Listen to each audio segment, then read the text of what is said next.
جو جماعتیں الیکشن سے پہلے بنتی ہیں وہ اسٹیبلشمنٹ بناتی ہے اپنے مقاصد کے لیے. اسٹیبلشمنٹ جو ہے وہ سیاست میں بھی اور عام عوام کے کاموں میں بھی مداخلت کر رہی ہے. پاکستان کے جو سب سے بڑا سرمایہ وہی نوجوان ہے. ہم اس کو ایک محسوس کرتے ہیں کہ یہ ہم پہ بڑا وزن ہے. آپ آئی ٹی یہاں پر کیسے کریں گے؟ کبھی انٹرنیٹ سلو ہو جاتا ہے, کبھی ٹیلی فون سسٹم بند ہو جاتا ہے, کبھی سڑکیں بند ہو جاتی ہیں. آج دنیا میں بدترین انٹرنیٹ کا استعمال پاکستان میں, بدترین سوشل میڈیا پاکستان کا ہے. کسی کی عزت نہیں ہے اس کے اوپر. آپ کی بھی گورنمنٹ آئی تھی, آپ بھی ڈیلیور نہیں کر پائے تھے یہ چیزیں. آپ پہ دباؤ تھا یا کوئی اور؟ یہ جو بہانہ ہوتا ہے نا کہ دباؤ تھا, مجھے کام کرنے نہیں دیا گیا, اس کا بڑا آسان حل ہوتا ہے استعفیٰ دیں اور گھر چلے جائیں. مسلم لیگ میں نے نہیں چھوڑی, مسلم لیگ نے ہمیں چھوڑ دیا. 9th کراچی سے کیا, 10th پشاور سے کیا, اور اس کے بعد لارنس کالج آ گیا.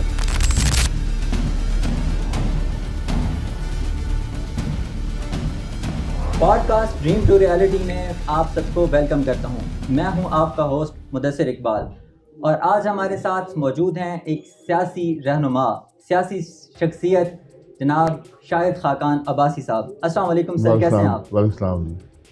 سر ویسے تو آپ کسی تعارف کے محتاج نہیں ہیں, پورا پاکستان ہی آپ کو جانتا ہے اور عام عوام بھی آپ کو جانتی ہی ہے.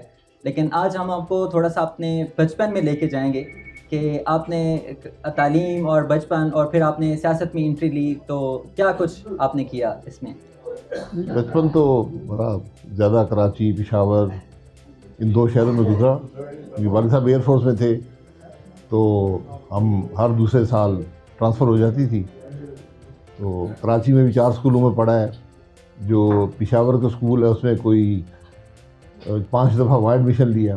اچھا. اس کے علاوہ اردن میں بھی پڑھا, کویت میں بھی پڑھا, پوسٹنگ کے ساتھ پوسٹنگ کے ساتھ ساتھ ہوتے رہے. پھر ہم ہر سال 3 مہینے گاؤں میں آ کے رہتے تھے جو گرمیوں کے ہوتے تھے. یہاں پر اسکول کھلے ہوتے تھے تو کبھی اسے اسکول میں بھی پڑھ لیتے تھے. یہاں پہ درس و تدریس جو قرآن شریف کا ہے وہ بھی مسجد میں. تو اس طرح بڑے مواقع ملے مختلف جگہ پڑھنے کے. پھر 10ویں میں کے بعد میں نے 9th پشاور سے 9th کراچی سے کیا, 10th پشاور سے کیا, اور اس کے بعد لارنس کالج آ گیا اور 2 سال لارنس کالج میں 75 میں نے انٹر کیا لارنس کالج سے. اچھا, ماشاء اللہ. سر سیاست میں آپ کی انٹری 1988 میں ہوئی. 1988 میں آپ نواز شریف کے ساتھ رہے. اتنی طویل رفاقت, عام طور پر پاکستانی سیاست میں اتنی طویل رفاقتیں نہیں ہوتی, لیکن آپ جہاں ٹھہرے مشکل بھی آئی نواز شریف کو, لیکن آپ وہاں ان کے ساتھ چٹان کی طرح کھڑے رہے. تو اس کی کیا وجہ ہے, کوئی خاص وجہ ہے؟ نہیں دیکھیں, میں 88 میں اس حلقے کے عوام نے مجھے غیر جماعتی طور پر منتخب کیا تھا. ٹکٹ نہیں تھا, اس کے باوجود انہوں نے منتخب کیا. یہ ان کی مہربانی ہے. تو اس وقت سے میں پہلے آئی جی آئی ہوتی تھی, پھر اس کا حصہ مسلم لیگ تھی. اس کے بعد میں مسلم لیگ کے ساتھ ہی متواتر یہاں سے 10 الیکشن لڑے, اور اس میں 8 میں کامیاب ہوئے, 2 میں کامیاب نہیں ہوئے. تو بہرحال سلسلہ جاری رہا. تو میں اس وقت 2 ہی قوتیں تھیں سیاست میں, پیپلز پارٹی اور مسلم لیگ. تو میں نے مسلم لیگ کی جماعت کو بھی, اور جو قیادت تھی نواز شریف صاحب کی, اس کو بہتر سمجھتا تھا. اصولوں کی سیاست تھی, آئین کی سیاست تھی, تو اس کے ساتھ ہم چلتے رہے.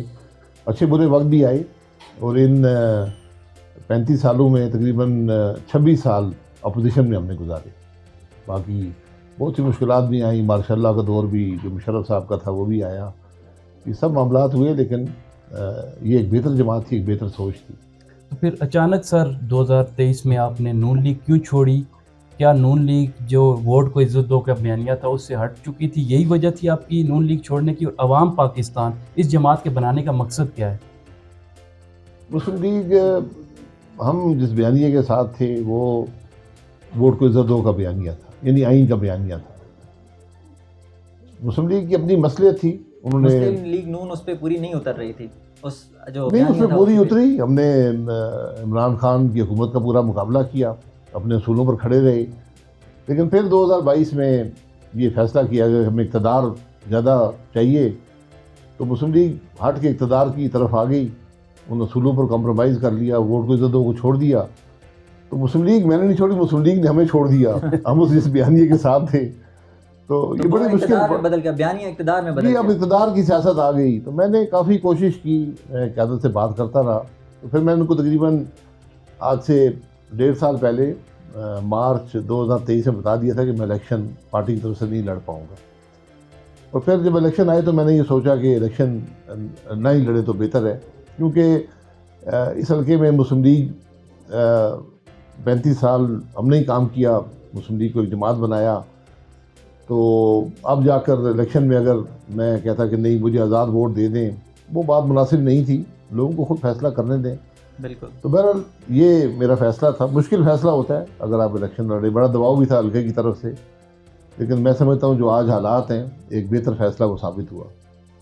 تو سر آپ نے نئی ایک پارٹی کو وجود میں لے کے آئے ہیں، تو کیا آپ وہی جو اعلامیہ تھا، آپ کا بیانیہ تھا کہ ہم ووٹ کو عزت دو، اسی مشن کو لے کے آپ نے الگ عوام پاکستان کو وجود میں لایا آپ؟ جی، ہماری سوچ شروع میں نہیں تھی جماعت کی، پھر الیکشن سے پہلے کچھ صاحبان نے کہا نہیں جماعت بنا کر الیکشن لڑیں، میں نے کہا یہ الیکشن جو ہیں یہ ان کا فیصلہ ہو چکا ہے، تو ان الیکشن میں مت حصہ لیں ورنہ بدنامی ہوگی، اس حوالے سے کہ جو جماعتیں الیکشن سے پہلے بنتی ہیں وہ اسٹیبلشمنٹ بناتی ہے اپنے مقاصد کے لیے۔ تو الیکشن کے بعد ہم نے کام آہستہ آہستہ شروع کیا، اور جماعت ہم نے جولائی 6 کو لانچ کر دی، اور اللہ کی کرم سے اس کو گرو کر رہے ہیں عوامی سطح سے اوپر۔ یہ الیکٹیبلز ہم نے نہیں ڈھونڈے کہ الیکٹیبلز ہوں اور وہ شامل ہو جائیں اور جماعت بن جائے، تو پکی پکائی جماعت کی نہیں ہے، یہ ہم اس کو ایک بنیادی سطح سے بنا رہے ہیں۔ بالکل انشاءاللہ ایک بہتر سوچ ہے، اور سوچ وہی ہے کہ ملک کا نظام آئین کے بغیر نہیں چل سکتا۔ ووٹ کو عزت دو کا جو بیانیہ تھا وہی بیانیہ ہمارا بیانیہ ہے، تو اس پر ہم کام کر رہے ہیں، اور اللہ تعالیٰ جب بھی الیکشن آئیں گے انشاءاللہ اس سے پہلے بھی آپ دیکھیں گے کہ اور لوگ اس بات کو سمجھتے ہیں کہ آج ملک کے حالات کیوں خراب ہیں۔ آپ نے سر اسٹیبلشمنٹ کی بات کی ہے، آپ پرائم منسٹر بھی رہے ہیں، تو آپ کیا سمجھتے ہیں کہ اب جو ایک ٹرینڈ چال نکلا ہے کہ اسٹیبلشمنٹ جو ہے وہ سیاست میں بھی اور عام عوام کے کاموں میں بھی مداخلت کر رہی ہے، تو اس پہ آپ کیا کہنا چاہیں گے؟ آپ نے یعنی کہ اپوزیشن بھی دیکھی ہے اور گورنمنٹ میں بھی رہے ہیں آپ۔ دیکھیے یہ معاملہ سیاستدانوں کی کمزوری سے ہوا ہے، جب آپ اصولوں پر نہیں چلیں گے، جب آپ اقتدار کے لیے سہارا تلاش کریں گے، پھر اس کی قیمت ہوتی ہے، وہ یہی قیمت ہے کہ آج ہمارا ملک آئین کے مطابق نہیں چلتا، ادارے ایک دوسرے کے کام میں مداخلت کرتے ہیں، اور اس سے ملک کا نظام نہیں چلتا۔ تو یہ بنیادی بات ہے، باقی میں نہ کسی کی نیت پہ شبہ کرتا ہوں، نہ کسی سے اختلاف ہے، لیکن ملک کا ایک نظام ہے، اس کو آئین کہتے ہیں۔ ہم جو تمام ملک میں عہدیدار ہیں، چاہے وہ سیاست میں ہوں، عدلیہ میں ہوں، فوج میں ہوں، وہ آئین کے تحت حلف لیتے ہیں، ان کا وجود آئین کی وجہ سے ہے۔ تو اگر ہم آئین سے اختلاف کریں گے تو پھر ملک کا نظام نہیں چلتا، اور یہی آج کیفیت ہمارے ملک کی بھی ہو گئی ہے۔ بالکل سر آپ نے عوام پاکستان جماعت بنائی، نوجوانوں کو آپ نے ایک اس جماعت کی طرف کس طرح لے کر آئیں گے؟ ہم نے دیکھا جب آپ نے لانچنگ کی تو عرفان ملک ایک آئی ٹی ایکسپرٹ ہیں، وہ کہہ رہے ہیں کہ میں فرسٹ ٹائم آیا ہوں۔ نوجوانوں کو امید سے تو ہو گئی ہے کہ یہ ایک نئی بات کر رہے ہیں، مسائل کی بات کر رہے ہیں، مسائل کے حل کی بات کر رہے ہیں، اور ان کی جو سیاست رہی، آپ ہو گئے، مہتاب عباسی صاحب ہو گئے یا مفتاح اسماعیل، انہوں نے ہمیشہ مثبت سیاست کی ہے، تو نوجوانوں کو کیا پیغام دیں گے اور ان کو کس طرح اس جماعت میں زیادہ سے زیادہ وہ شامل ہوں تاکہ؟ دیکھیں پاکستان اگلے الیکشن میں تک تقریباً 3/4 جو لوگ ہوں گے، ملک کی جو آبادی ہوگی وہ 30 سال کی عمر سے کم ہوگی، تو اس لیے آج پاکستان کے جو سب سے بڑا سرمایہ وہی نوجوان ہیں۔ بالکل ہم اس کو ایک محسوس کرتے ہیں کہ یہ ہم پہ بڑا وزن ہے، ہم پہ بڑا بوجھ ہے، حقیقت یہ نہیں ہے۔ تو آپ نے نوجوان کو امید دینی ہے، اس کی بات سننی ہے، اس کی جو ضروریات ہیں اس کو پورا کرنا ہے۔ نوجوان کیا چاہتا ہے؟ نوجوان دیکھیں سب سے پہلے ہر انسان اپنی عزت چاہتا ہے، ایسا ہی ہے۔ اپنے مسائل کا حل چاہتا ہے، وقار چاہتا ہے، تعلیم آپ نے دینی ہے، یہ بنیادی جو ہے مقصد ہوتے ہیں حکومت کے۔ اس کے بعد آپ نے ملک کی معیشت کو مضبوط کرنا ہے کہ نوجوان کو روزگار ملے، کاروبار کے مواقع ملے۔ یہ پوری دنیا میں یہی معاملہ چلتا ہے۔ ہم طرح طرح کے نعرے دیتے ہیں نوجوانوں کو، پھر جب وقت آتا ہے تو ڈیلیور نہیں کر پاتے۔ تمام جماعتیں اس کام میں ناکام رہی ہیں۔ ایسے ہی تو ہم نے کسی سے کوئی جھوٹا وعدہ نہیں کرنا، آپ کو بنیادی طور پر ملک کی معیشت درست کرنی ہے، لیکن ملک کی معیشت کا دار و مدار ملک میں سیاسی استحکام سے ہے، اور سیاسی استحکام کا صرف ایک راستہ ہے، وہ آئین ہے۔ تو آج نوجوان کی بات سمجھنے کی ہے کہ اس کا بھی جو مستقبل ہے وہ آئین سے جڑا ہوا ہے۔ ملک میں آئین کی حکمرانی ہوگی تو نوجوان کو ایک بہتر مستقبل ملے گا۔ آپ سر اگر اقتدار میں آتے ہیں تو نوجوانوں کے لیے آپ کاروبار کے یا آئی ٹی سیکٹر کو امپروو کرنے کی کیا حکمت عملی رہے گی آپ کی؟ دیکھیے آپ کو ہر سیکٹر کو امپروو کرنا ہے نا. سب سے پہلے آپ کو معیشت کو مضبوط کرنا ہے, آپ کو حکومت کو ان کاموں سے نکالنا ہے, آپ کو سیاسی استحکام دینا ہے. آپ آئی ٹی یہاں پر کیسے کریں گے اگر آپ کے ملک کا کبھی انٹرنیٹ سلو ہو جاتا ہے, کبھی ٹیلی فون سسٹم بند ہو جاتا ہے, کبھی سڑکیں بند ہو جاتی ہیں, تو ایسے ماحول میں تو کوئی کاروبار نہیں کیا کر حکمت سکتا. عملی ہونی چاہیے یا گورنمنٹ کو یا حکمت آپ عملی اگر اقتدار میں آتے ہیں تو کیا حکمت دیکھیے عملی آپ نے ہوگی؟ سیاسی استحکام دینا, لوگوں کو کاروبار کے مواقع دینے, سرمایہ کاری کے مواقع دینے. لوگ کرنا چاہتے ہیں. آج پاکستانی جو ہے وہ پاکستان میں سرمایہ کاری نہیں کر رہے, وہ دبئی جا کر سرمایہ کاری کر رہے ہیں. جو لوگ باہر سے یہاں سرمایہ کاری کرتے تھے وہ بھی آج دبئی میں کر رہے ہیں, کیونکہ وہاں ایک ماحول ہے کاروبار کرنے کا. آپ کو ایک ماحول دینا ہوتا ہے, اس سے زیادہ کچھ ایسی یہ اتنی مشکل بات نہیں ہوتی. ماحول دینا ہے کہ اس میں حکومت مداخلت نہ کرے, حکومت کے ادارے مداخلت نہ کریں آپ کے کاروبار میں, جو عدالتیں ہوں وہ آپ کو انصاف دے سکیں. یہ چند بنیادی ضروریات ہوتی ہیں کاروبار کرنے کے لیے. تو آپ سر کیا سمجھتے ہیں کہ ابھی ہمارا نیبر کنٹری ہے انڈیا, اگر اس کے آئی ٹی سیکٹر کو دیکھا جائے تو بہت آگے ہے ہم سے, لیکن ہم ان چیزوں پہ فالو نہیں کر رہے, ان کو اپروو نہیں کر رہے, تو بنیادی وجہ یہی پولیٹیکل انسٹیبلٹی ہے؟ جی بالکل, سیاسی عدم استحکام ہے. پھر جو ہم ادارے بناتے ہیں, جیسے ہم نے نیب بنایا, اب نیب سارے کہتے ہیں احتساب کا ادارہ ہے. نیب نے آج تک کسی کا احتساب نہیں کیا. ہندوستان میں نیب نہیں ہے, تو نیب کے ہوتے ہوئے کوئی حکومتی افسر فیصلے نہیں کرے گا. جب آپ فیصلے نہیں کریں گے تو پھر معاملہ آگے چلتا نہیں ہے. آپ ہندوستان آج جائیں, وہ آپ کو وہاں پر کاروبار لگانے کے لیے پیسے بھی دیں گے, زمین بھی دیں گے, آپ کو سڑکیں بنا کر دیں گے, آپ کو ریلوے کی لائن ڈال کر دیں گے, بس سروس ڈال کے دیں گے. یہاں پر تو ہم تو بجلی دینے کے قابل نہیں ہیں. اس لیے آج حکومت کو اپنا رول ادا کرنا ہے سرمایہ کاری میں. اس سے کاروبار کی حکومت خود کاروبار نہیں کر سکتی. بالکل. ہماری حکومت آج بھی خود کاروبار کرنے کی کوشش کر رہی ہے. 1947 سے آنورڈ سر اب تک اگر دیکھا جائے تو یہی چیزیں جو ہے نا وہ چل رہی ہیں پاکستان کے اندر, جس کی وجہ سے ان امپلائمنٹ ریٹ, انفلیشن, یہ ساری چیزیں ہمیں بڑھتی ہوئی نظر آئی ہیں. تو جو بھی پولیٹیکل لیڈر آتا ہے اس کا یہی ویژن بھی ہوتا ہے, عوام کے ساتھ یہی پرومسز بھی ہوتے ہیں, لیکن اس کو جب بھی وہ گورنمنٹ کے اندر آتا ہے تو ڈلیور نہیں کر پاتا. ایون کہ آپ کی بھی گورنمنٹ آئی تھی تو آپ بھی ڈلیور نہیں کر پائے تھے یہ چیزیں. اس کے پیچھے کیا ریزنس تھیں؟ آپ پہ دباؤ تھا یا کوئی اور نہیں, دباؤ نہیں ہوتا. دیکھیں یہ جو بہانہ ہوتا ہے نا کہ دباؤ تھا, مجھے کام کرنے نہیں دیا گیا, اس کا بڑا آسان حل ہوتا ہے, استعفیٰ دیں اور گھر چلے جائیں. جب نظام ہی خراب ہو اس کے اندر کام نہیں ہو سکتا. یہ شخص ڈلیور نہیں کرتے, نظام ڈلیور کرتا ہے. تو اگر آپ کے ملک میں نیب جیسا ادارہ ہوگا, آپ کے ملک میں عدالتیں انصاف نہیں دے پائیں گی, آپ کے ملک میں کاروبار میں حکومت جو ہے وہ رکاوٹ بنے گی, وہ مدد نہیں کرے گی, رکاوٹ بنے گی, تو پھر کاروبار نہیں ہوتا. یہ بنیادی تبدیلیاں ہم نے کرنی ہے, اپنی سوچ کو بدلنا ہے. سر لاسٹ میں نوجوانوں کو کیا پیغام دینا چاہیں گے؟ ہماری ایک کافی تعداد میں آڈینس جو ہے وہ نوجوانوں پر مشتمل ہے, اسٹوڈنٹس ہیں, آئی ٹی کے شعبے سے منسلک ہیں, آپ ان کو کیا پیغام دینا چاہیں گے؟ لیکن نوجوانوں کو یہی پیغام ہے کہ نوجوانوں کا بنیادی جو ان کی ذمہ داری ہے وہ تعلیم حاصل کرنا ہے. تو آپ تعلیم, آج کل دنیا میں تعلیم یکساں ہو گئی ہے. انٹرنیٹ کی وجہ سے آپ دنیا میں کسی بھی ملک کی تعلیم اپنے گھر بیٹھے ہوئے حاصل کر سکتے ہیں. اس لیے آپ تعلیم حاصل کریں اور بہتر سے بہترین تعلیم حاصل کرنے کی کوشش کریں.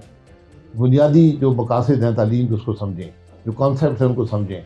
تو اپنے کام میں آپ کو سب سے بہتر ہونا پڑے گا, ورنہ آپ, یہ دنیا کمپٹیشن کا ماحول ہے. اب کمپٹیشن صرف آپ کے گاؤں میں, آپ کے شہر میں, آپ کے ضلع تک محدود نہیں ہے, دنیا کا میں کمپٹیشن ہے. تو آپ کو اس میں بہترین جو ہوگے وہی آگے بڑھ سکیں گے. دوسری بات جو ہے کہ کچھ اخلاقی قدریں ہوتی ہیں ہمارے علاقے کی, ہمارے ملک کی, ہمارے جو روایتی قدریں ہیں, ہماری جو دین کی قدریں ہیں, ہم نے وہ سب چھوڑ دی ہیں. آپ سوشل میڈیا کو دیکھیں, آج دنیا میں بدترین انٹرنیٹ کا استعمال پاکستان میں ہے, بدترین سوشل میڈیا پاکستان کا ہے, کسی کی عزت نہیں ہے اس کے اوپر. تو جب آپ ایک دوسرے کی عزت کرنا چھوڑ دیں گے, آپ جو انٹرنیٹ کا استعمال صرف گالی گلوچ تک رکھ لیں گے, پھر تو کوئی بات آگے بڑھے گی نہیں.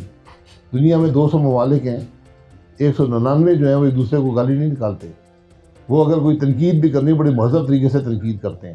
لیکن آپ ہمارا سوشل میڈیا دیکھ لیں, یہ ماحول کی زوال کی نشانی ہے. یہ معاشرے کے زوال کی نشانی ہے. سب سے بڑا خطرہ یہ ہے کہ ہم نے اس کو درست کرنا ہے, اس کو کنڈیم کرنا ہے, اس کو ایکسیپٹ نہیں کرنا.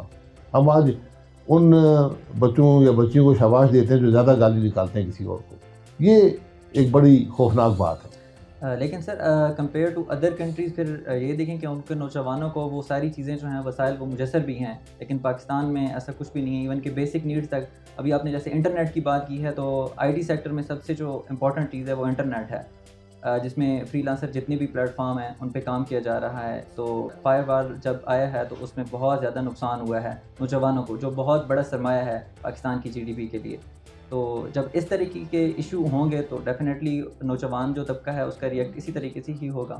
نہیں دیکھیے, ریئیکشن اپنی دین کو اور اپنے معاشرے کو چھوڑنے میں ریئیکشن نہیں ہوتا.